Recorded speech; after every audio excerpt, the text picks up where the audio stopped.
Time now to talk to our professionals. Kicking Friday off today with Dr. Don Carpenter, host of the Dr. Don in the Morning show on 99.5 WDIV-TV. Pete Thomas, motivational speaker, author, former contestant on The Biggest Loser, and all-around sage, wise man. And Marlon Page, a public speaker and communications specialist. And first of all, I know I read all my email. Apparently, I didn't get the gray fuchsia.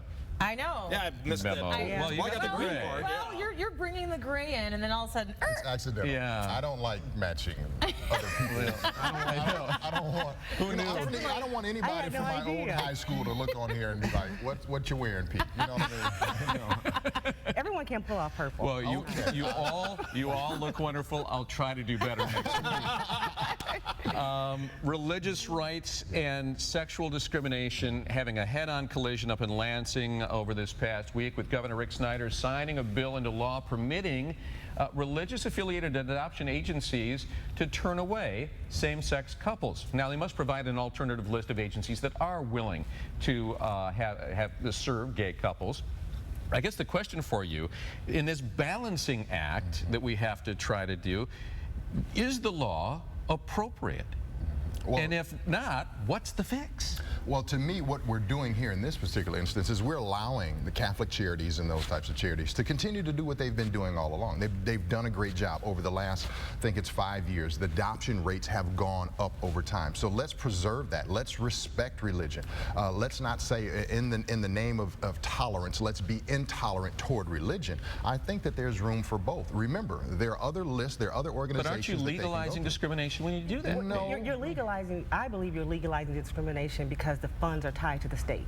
I'm okay with an agency believing what they believe, but when your funds are tied to the When you're government, accepting public funds? that's a good point. then that's where the issue comes in. But they're also being contracted to do their job, and they've done it well. They've done it for 100 years without any problem. There are other options. There are other options if you want. If you want to. Let me turn to the only guy in the room who's an adopted child. Second guy. So Second guy, really? Both of you? I didn't realize that. Pete. Yep, was adopted as well. Yeah. Yep. Yeah, and I think we've got to, this is one time that I realize that if you're LBGT, you're going to have your feelings hurt just a little bit, but this is one time I think you need to step aside and think of the children, because what will happen without this law?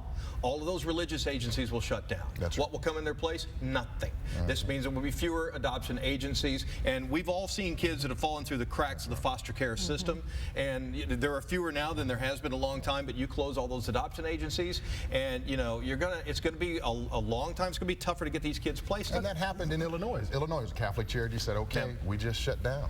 But then what happens to the children? That's what we're saying. But if you're you have to what your intent is. Yeah, the intent is for the kids here. At least that's how I'm thinking about it. It's like, okay, this one time, it's not a cake decorating place or someplace like that. Right, we're not happy, we're going to just shut down. You know, you've got to think about the kids this time. It's going to hurt your feelings a little bit. I understand that, but it's for the better of the kids. Sometimes, you do what's the best thing. Great perspective.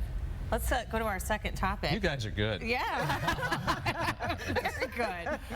Can we just leave now since we did Well, maybe we're on a roll here. I don't know.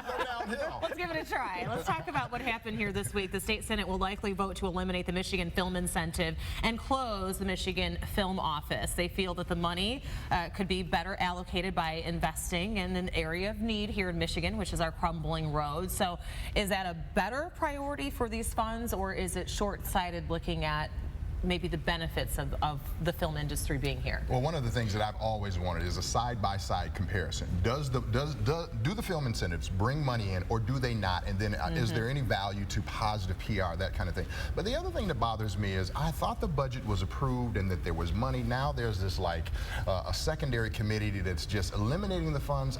The whole political process is kind of leery. It's kind of shaky. Well, the budget system's over here, and then you've got other folks over here managing the appropriations. The micro part of the budget. Tinkering with where the money's coming from. So it does make it feel like it's a little underhanded because it's it was approved, now it's not. Then it's approved, but we're going to take some of that money to pay off a debt to the That's right. Pontiac Film Association. So you Who, by the way, have not been paying their bills to the Michigan Teachers Retirement Fund. Otherwise, this wouldn't be a That's problem in the right. first place. Right. Pay your debts. So it's a little underhand. I think we're missing a great opportunity here, and that's a movie about our terrible roads. And have all the funds go to fix the You roads. get Dwayne Johnson and you get Arnold That's right. Schwarzenegger, That's right. Blowing and you make stuff a up. big Yes. disaster film. You Yes. call it maybe, I don't know what, Harry Pothole and the Freeway of Doom. I don't know. There's a We should have possibility. stopped after the first And, stop. and then we can save all that pure Michigan money because That's you right. certainly won't get any tourism after that. After that, oh my goodness. But it also brings to bear, I would love to see a side-by-side comparison as far as our budget, the budget is concerned. So we're saying we're taking this to save money on other things, Yeah. but are we really? We were talking earlier about the earned income credit. So that is something that they're Earned looking income tax credit. Earned income tax Huge credit. help for the working Huge poor. help for the people who are out there working hard. That's something they're looking to cut that. So I would like to see a side-by-side comparison on what really matters. That's right. I agree. Are there the roads or not? And try to take the politics out of it, maybe? Yeah, I agree. just talk Let's about do what that. you Good luck with that one. That's right. policy. Exactly. Let's talk about a fun thing here because we're in the middle of the Stanley Cup season. The chairman of NBC Sports spouted off the other day saying, you know what, hockey players are missing the net when it comes to promoting themselves and promoting the sport. And this is a guy that knows a lot about sports promotion.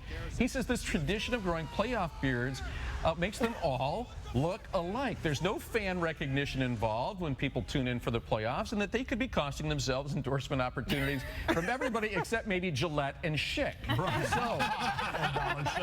So what do you think? Does he have a good point, or do you stay with tradition? Well, I don't think he has that much of a point. Football players, you do not see their faces on the field. What really, and I think the NHL does a really poor job of promoting their athletes, because it really revolves around what are you doing outside of the game? Do you interview athletes after the game? Do you interview them before? Are there these little mini specials? I mean, there was a Kobe Bryant special this year, and he's injured, So I don't think the NHL does a good job of promoting their players at all. We here in Detroit, we know maybe. But you I've have forgotten fondness for our your own team. facial hair, Yeah, and you carry a bias, mister, because you wouldn't want to have to shed. But here's the thing. If you put athletes on the camera more, they would shave. They'd be more concerned about the way they look. Their This is agents what would tell happens them. when you have nothing to do.